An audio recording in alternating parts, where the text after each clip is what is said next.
Good morning, everyone. All right. My name is Ben Holquist, and I use he, him pronouns. I serve as one of your board of trustee members, and I'm happy to welcome you to Tahoma Unitarian Universalist congregation. Longtime members and new visitors alike, you are welcome here. Whether you are joining us here on site in the sanctuary or online from another location, we're glad you're here. We are one people of many beliefs, origins, sexualities, and genders, and love is the power that holds us together. We are all growing, all learning, all loved. You are welcome just as you are. If this is your first time with us, I bid you a special welcome. I'm so glad you found your way to our community. After the service, I will be in the back of the sanctuary, right over there by the pear picture. Also today, Reverend Margot will be hosting a meet and greet also at the back of the sanctuary. So you will also be able to meet Reverend Margot after the service today. Sorry. To answer any questions you may have about Unitarian Universalism, about our congregation, or if you want to talk about how to get more involved in our community and volunteer, we like volunteers. Please feel free to join me. For those of you who are here in the sanctuary, we have hearing assistance devices and large print hymnals available at the back of the sanctuary on the table back there. Our ushers would be happy to help you with these. For our service this morning, our online chat chaplain will help guide our online folks. And for those of us on site, we will be utilizing the screen behind me to project the words for our unison readings and lyrics for our hymns. You can also follow along in the printed order of service, and there should be hymnals, if not in the seat directly in front of you, one of the ones in front of you. You can find more information on our website, tahomauu.com. Please be sure to read the weekly e-news for important information about our congregation, upcoming events, and volunteer opportunities.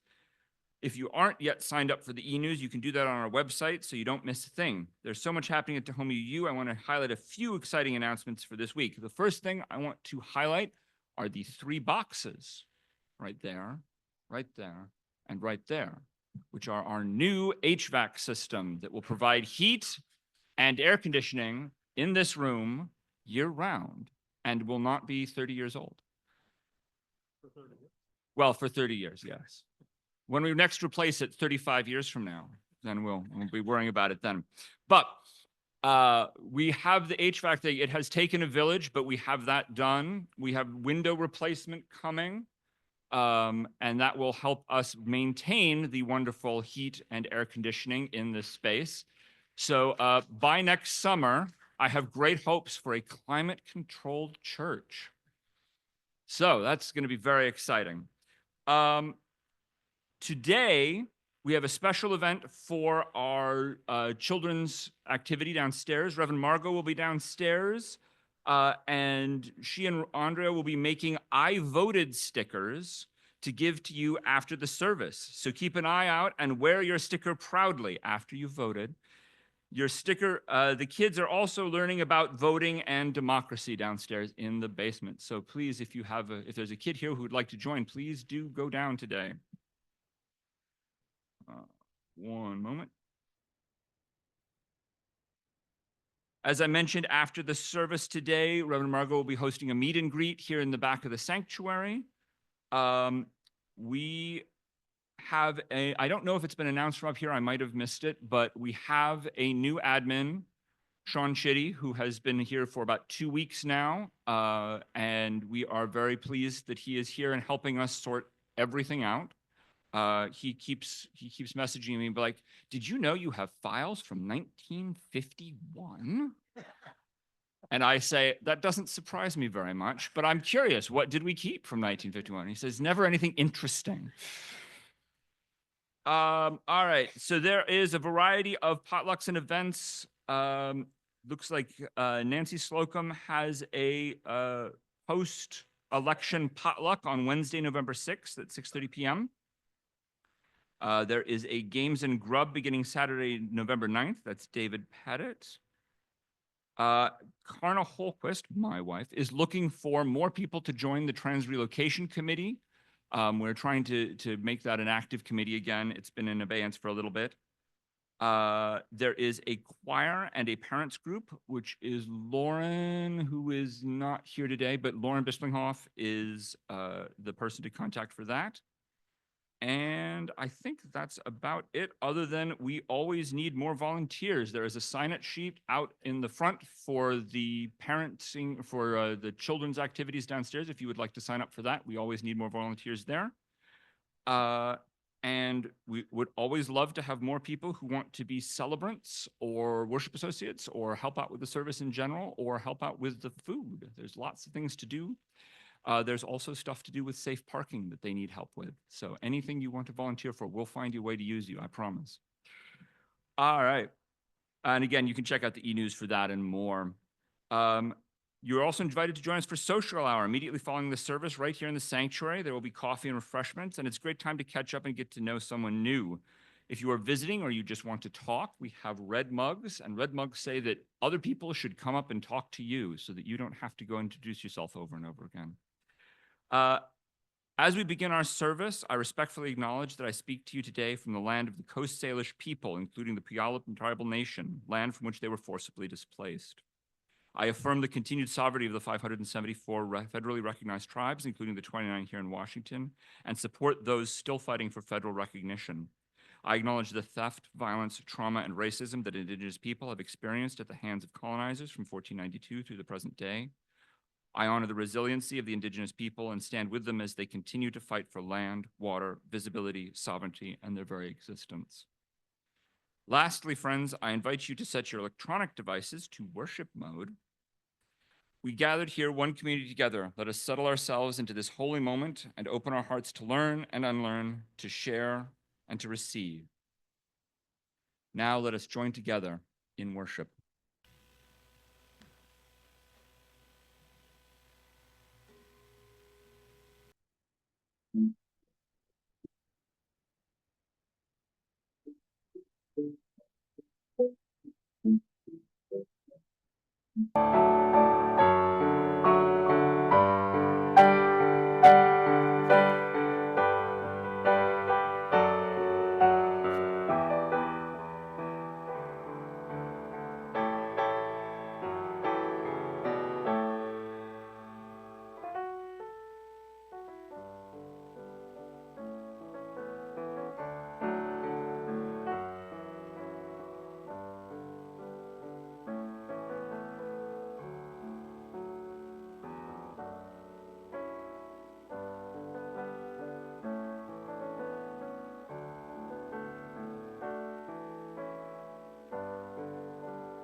Our opening words today are from the Gray Hymnal, number 431.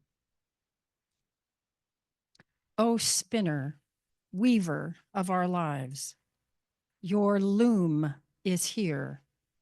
May we who are gathered here be empowered by that love to weave new patterns of truth and justice into a web of life that is strong, beautiful, and everlasting.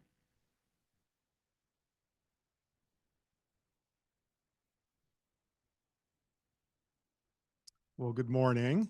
I want to invite Captain Bob Hayes to come up and light the chalice. We heard about our new air conditioning and heating system. There's not one person solely responsible, but if I had to pick someone who was critical to that, it would be Bob Hayes. So thank you, Bob.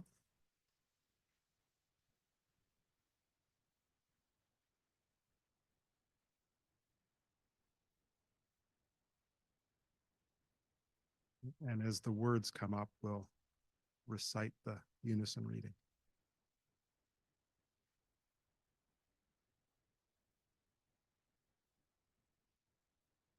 Please join me. We light this chalice in deep respect for the mystery and holiness of life, in honor and gratitude for those who have gone before, with love and compassion for those who dwell among us, and with hope and faith for the generations to come. We are ready for our opening hymn. Our song leader today is going to be Susan Kunkel, who's got various roles today. We'll be singing number 131, Love Will Guide Us. Please rise in body or spirit.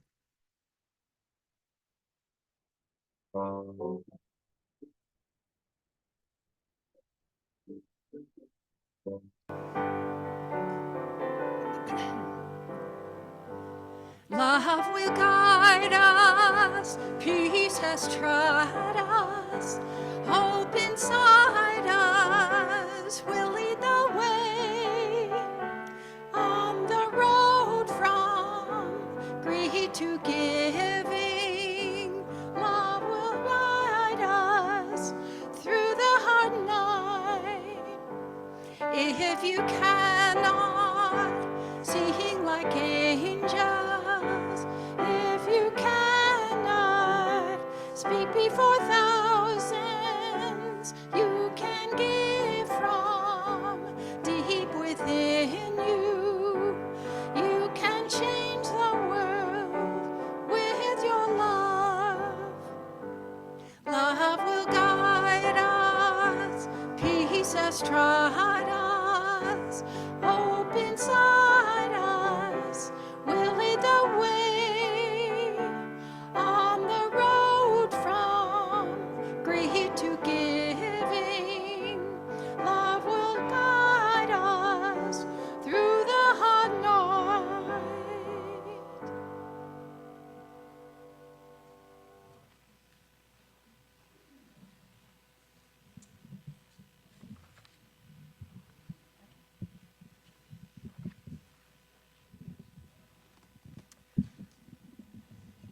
I want to welcome all the children and the children at heart that want to come up and be here while I read the story. Oh,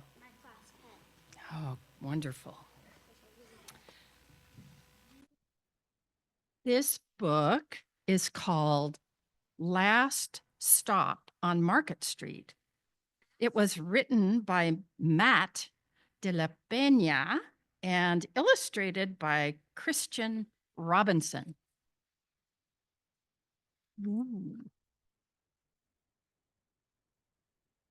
CJ pushed through the church doors, skipped down the steps.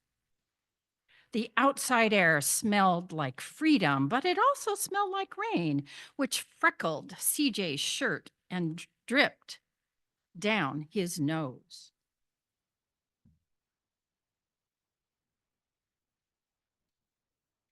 He ducked under his Nana's umbrella, saying, "How come we gotta wait for the bus in all this wet?" "Trees get thirsty too," his Nana told him. "Don't you see that big one drinking through a straw?" CJ looked for a long time, but never saw a straw.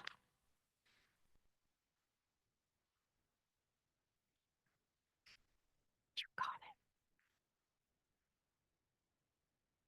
From the bus stop, he watched water pool on flower petals, watched rain patter against the windshield of a nearby car. His friend Colby climbed in, gave CJ a wave, and drove off with his dad.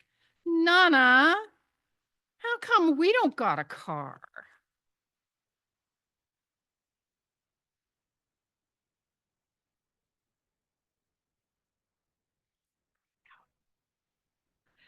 "Boy, what do we need a car for? We got a bus that breathes fire. And old Mr. Dennis, who always has a trick for you." The bus creaked to a stop in front of them. It sighed and sagged, and the doors swung open.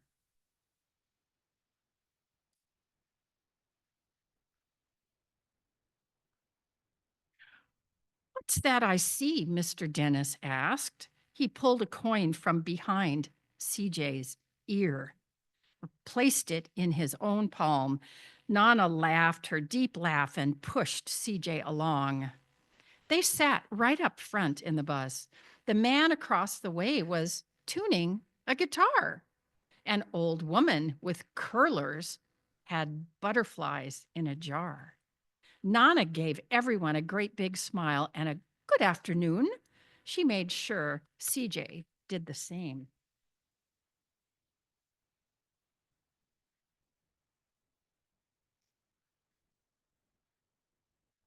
The bus lurched forward and stopped, lurched forward and stopped. Nana hummed as she knit. How come we always gotta go here after church, CJ said. Miguel and Colby never have to go nowhere. I feel sorry for those boys, she told him. They'll never get a chance to meet Bobo or the sunglass man. And I hear Trixie got herself a brand new hat. CJ stared out the window, feeling sorry for himself. He watched cars zip by on the other side, watched a group of boys hop curbs on their bikes.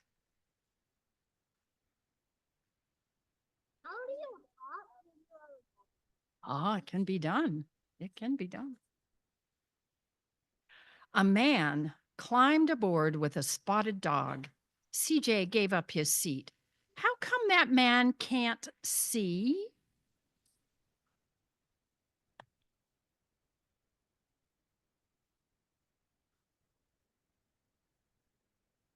Boy, what do you know about seeing? Nana told him.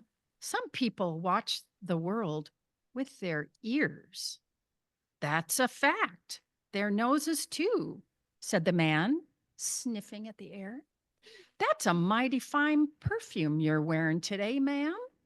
Nana squeezed the man's hand and laughed her deep laugh.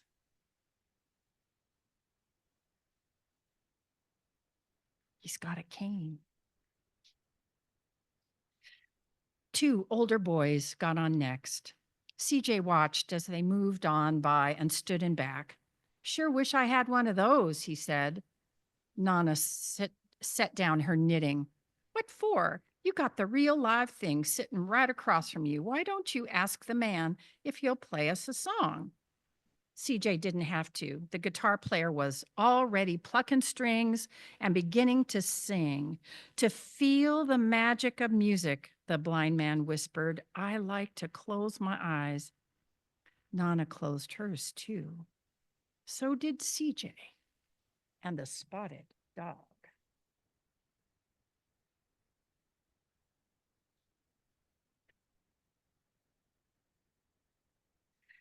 And in the darkness, the rhythm lifted CJ out of the bus and out of the busy city.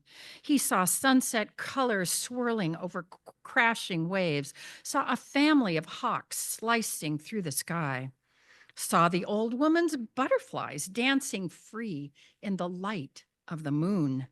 CJ's chest grew full and he was lost in the sound of the guitar music. The sound gave him the feeling of magic.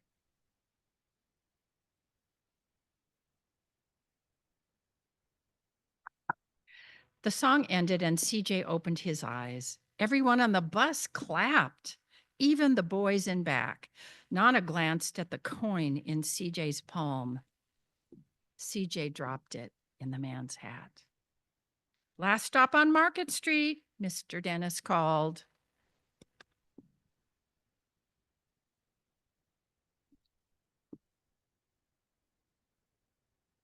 CJ looked around as he stepped off the bus. Crumbling sidewalks and broken down doors, graffiti tagged windows and boarded up stores. He reached for his Nana's hand. How come it's always so dirty over here? She smiled and pointed to the sky. Sometimes when you're surrounded by dirt, CJ, you're a better witness for what's beautiful in this world. CJ saw the perfect rainbow arcing over the soup kitchen. He wondered how his Nana always found beautiful where he never thought to look.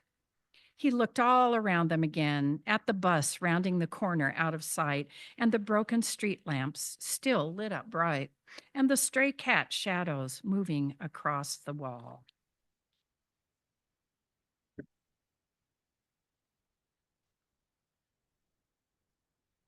Then, when he spotted their familiar faces in the window, he said, "I'm glad we came."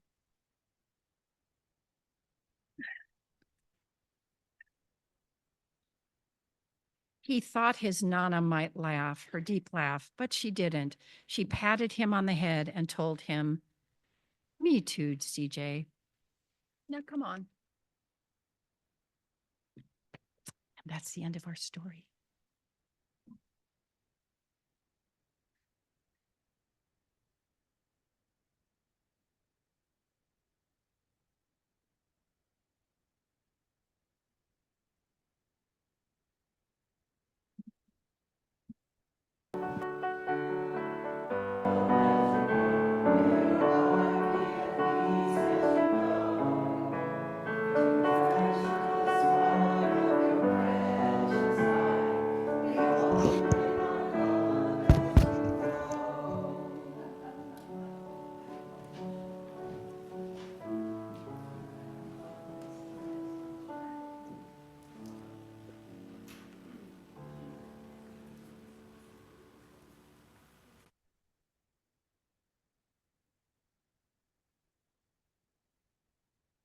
This church is a community of ourselves. Its energy and resources are our energy and resources.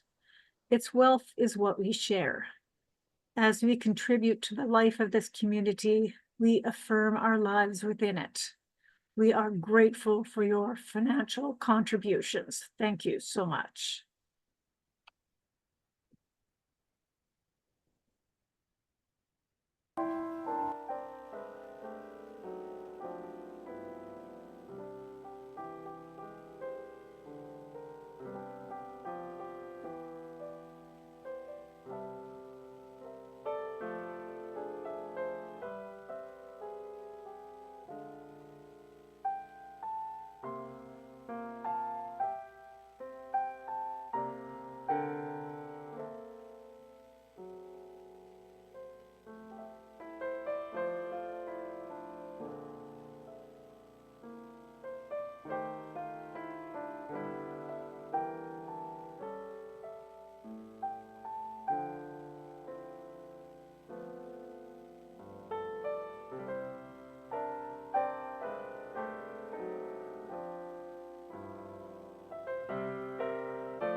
Well, thank you all for responding to that invitation to be generous.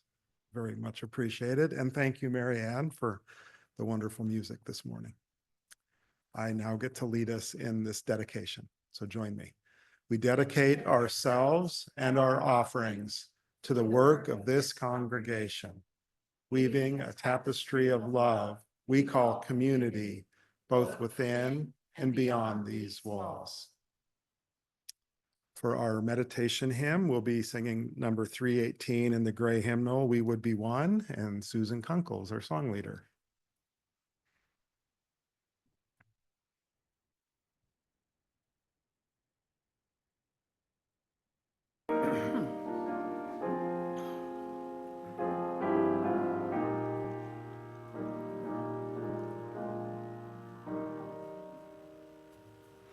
We would be one as now we join in singing our hymn of love to pledge our loves anew to that high cause of greater understanding of who we are and what in us is true. We would be one in living for each other to show to all a new community. We would be one in building for tomorrow a nobler world than we have known today. We would be one in searching for that meaning. It binds our hearts and points us on our way. We would be one in the service with love and justice, strive to make us free.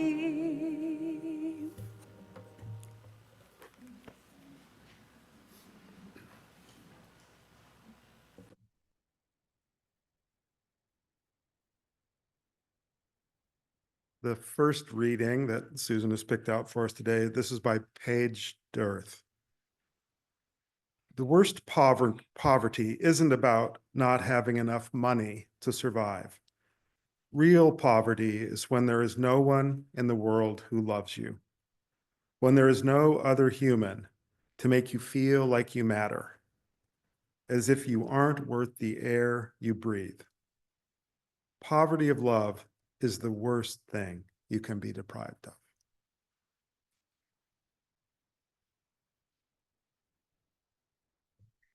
Our second reading, called The Concrete Pillow. It's a poem by Jacob Folger, an unhoused person in 2011. It is a hard, cold, and unforgiving all morning, day, and night. Many think I chose this life for me. They say it's not their fight. Sometimes the hunger really sucks, but I do have my pride. I won't beg, so if I must, in the garbage, I will dive.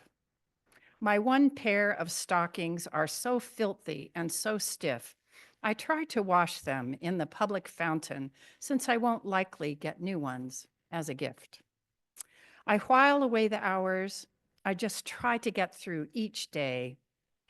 I wish there was a job for me to earn some honest pay. I watch the traffic going by, busy people to and fro. It is though I am not even here, no one will say hello. It is now time to lay down to sleep. I pray the Lord my soul will keep, and whether or not I die before I wake, all homelessness in this world please eradicate.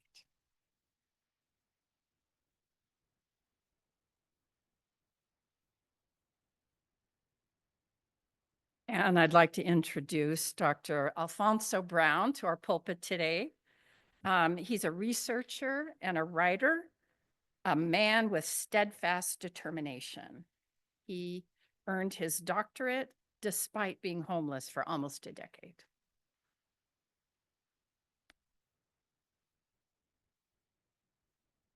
Good morning. As she said, my name is Dr. Alfonso Brown, and I would like to thank everyone in attendance, including our virtual audience. I also want to give a special thanks to those who are responsible for the coordination of the service today. In April, I was in New Orleans for the Social Detriments of Health Conference, and I was speaking to 600 of the medical industry's top providers, and I received a phone call from Susan Kunkel. I didn't know who she was. So I'm videoing the venue and just the enormity of this opportunity. And I get this phone call from Ms. Kunkel, and I'm trying to figure out what's going on while at the same time, taking in my first experience at a big conference. And she tells me that she's with the Universalist Unitarian Church in Tacoma, Washington. Now I'm in New Orleans. And so I'm thinking, hey, maybe can we take this phone call some other time? But at any rate, me and her discussed some of the things that her congregation here today would love to have a little bit more insight on. And as we kind of tried to figure out some of the ways of the discussion, we decided on just kind of keeping it pretty basic, because individuals that are experiencing homelessness are a diverse group of people who pose various challenges for researchers and practitioners, as well as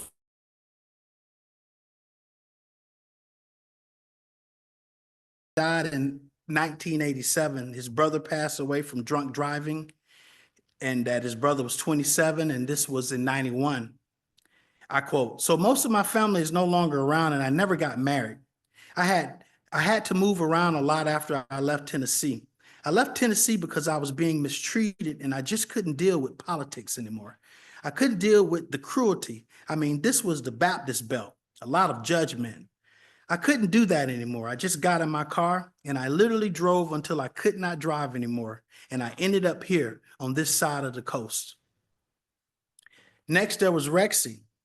Rexy is a white female aged somewhere between 26 and 35 years with some college education. She said, "When I turned 20 years old, I decided to move out on my own. I got into a very abusive relationship with my ex-husband who beat me.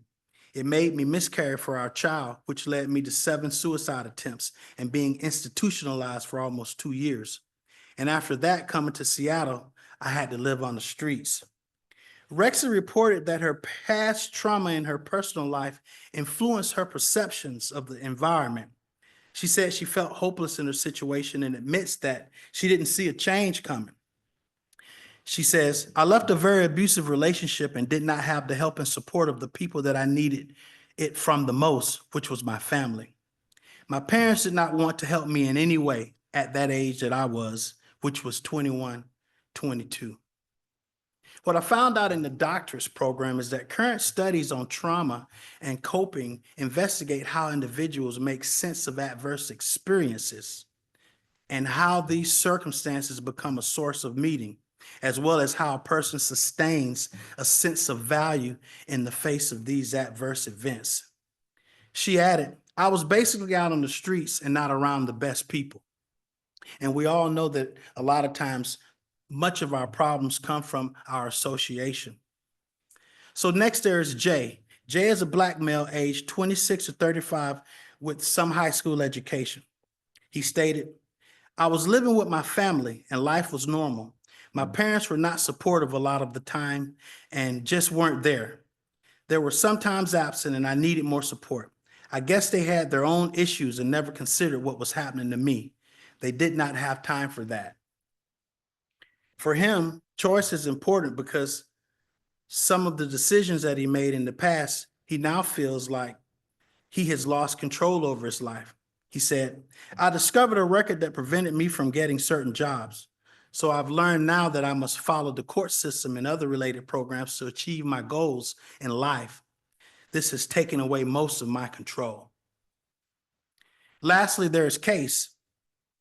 Case is a white male aged 26 to 35 years with some college education. Case said, when I graduated high school, it was 2009.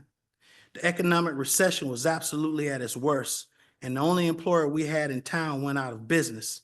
I made the decision that I was going to go travel around, hitchhike, and ride freight trains because I didn't need to work to not have anything. I could just not have anything. He also added, when asked about being homeless, that people are less likely to want to talk to you and hang out when you're homeless. Homelessness makes it a lot harder to find work, and that is dehumanizing. The only interactions that you have with people are forced and pitiful, and none of the communication feels genuine. It feels like someone is choosing to have that interaction. Humans are social animals. We are a pack animal. We need one another. If you separate people, you drive them crazy because it's like solitary confinement. But it is open solitary confinement. That's not solitary at all. People are just ignoring you. You know, I know this state or experience of being isolated from a group or an activity to which one should belong or in which one should be involved, and how unemployment generates a sense of political alienation. I understand the overwhelming loss or lack of sympathy, estrangement, public alienation from bureaucracy, because it does not become real until you have been in a flop house with 60 men squeezed together on cots with everybody snoring at once. Some of those snores so resounding, gross, and unbearable that you think they are from hell. Your mind almost breaks under those death-like and intermingling odors. Not to mention the dry, cracked, wrinkled skin and other signs of premature aging from overexposure to outside elements these men and women had suffered.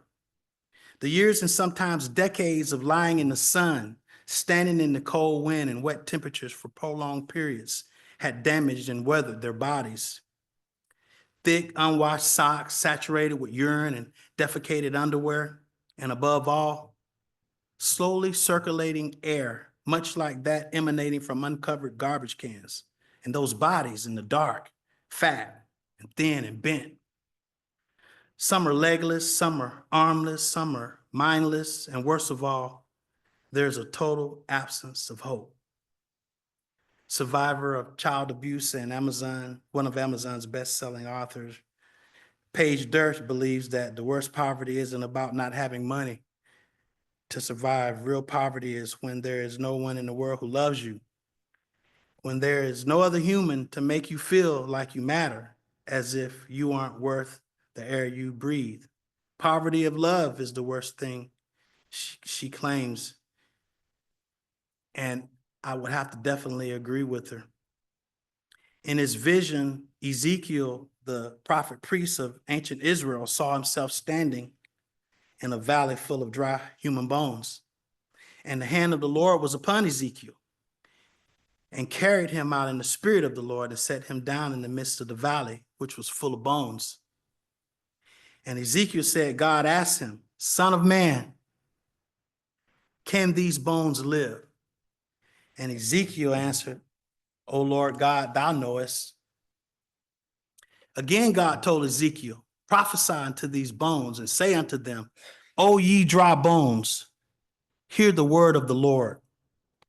Behold, I will cause breath to enter in you, and ye shall live. So Ezekiel prophesied as he was commanded. And as he prophesied, there was a noise, and behold, a shaking, and the bones came together, bone to his bone, and the flesh came up upon them, and the skin covered them above. Then said God unto Ezekiel, prophesy unto the wind, Prophesy, son of man, and say the wind, thus said the Lord, come from the four winds and breathe upon these slain, that they may live.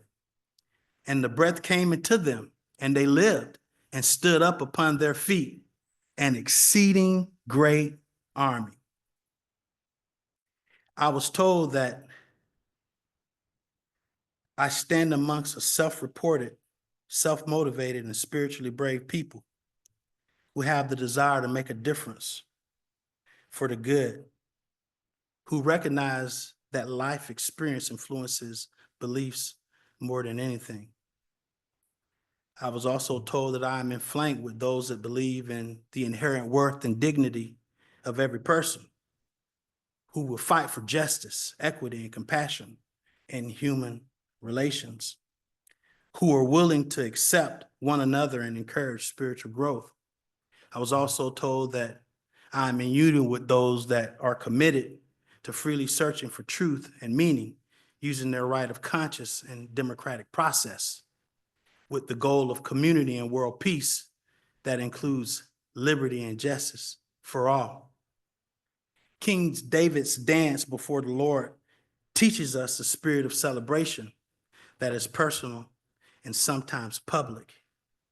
And I still get that same emotion every time I hear, when the Spirit of the Lord comes upon my heart, I will dance like David danced.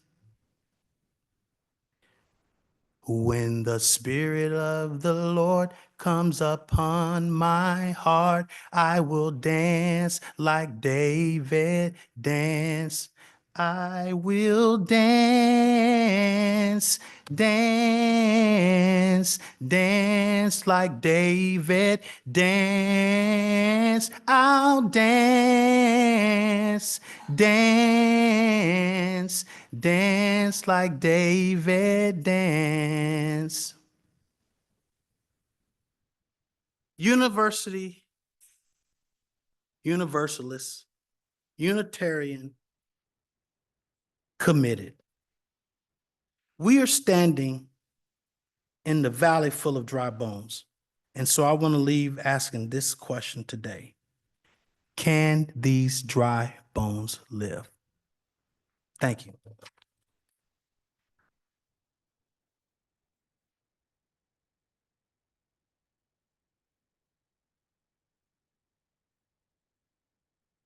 Well, thank you, Dr. Brown. That was fantastic. He claims to have read that we are brave.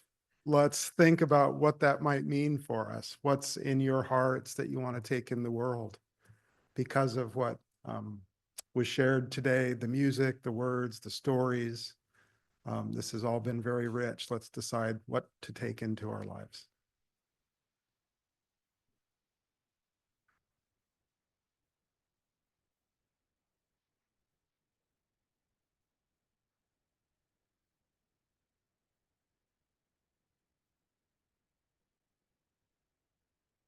If you have so many ideas, you need to write some down. The back side of the order of service has a place for you to do that. At this point, let's move on to our closing hymn, which I think was wonderfully selected. Number 121 in the gray hymnal, We'll Build a Land. Please rise in body or spirit.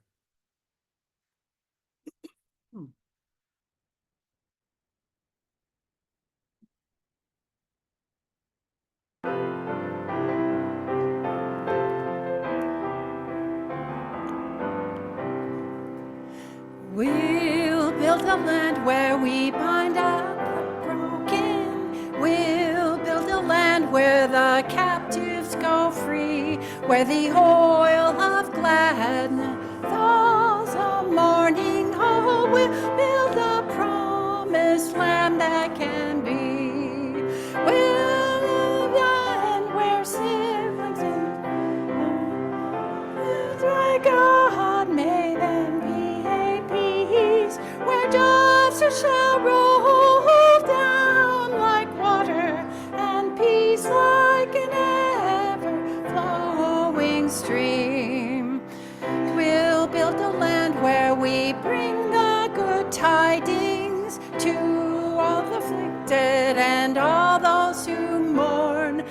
will give them garlands instead of ashes. Oh, we'll build a land where peace is born. Come build a land where sister and brother, anointed by God, may they create peace, where justice shall roll down like waters, peace like an ever-flowing stream.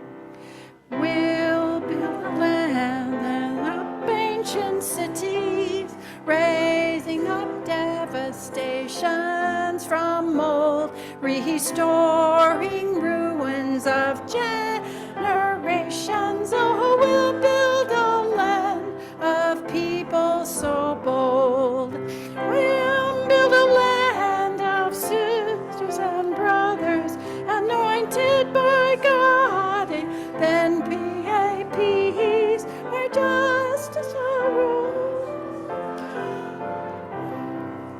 Be like an ever-growing stream. Build a land,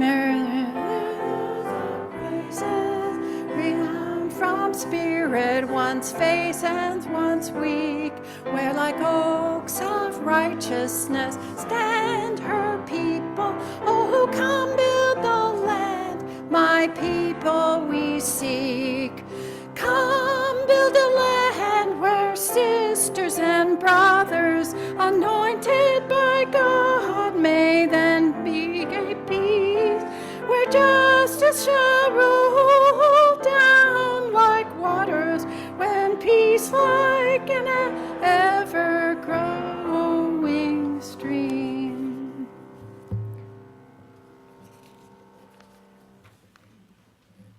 We'll finish again with closing words by Barbara Wells from our hymn. No. O spinner, weaver of our lives, your loom is love. May we who are gathered here be empowered by that love to weave new patterns of truth and justice into a web of life that is strong, beautiful, and everlasting.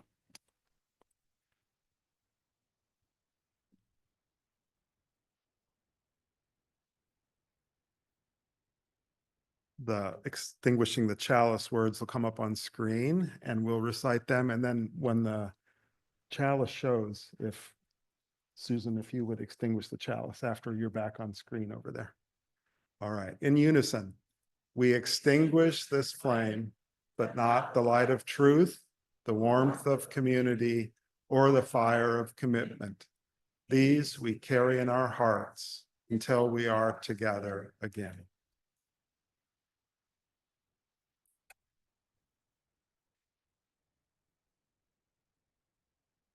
And now we'll all join in our closing blessing song.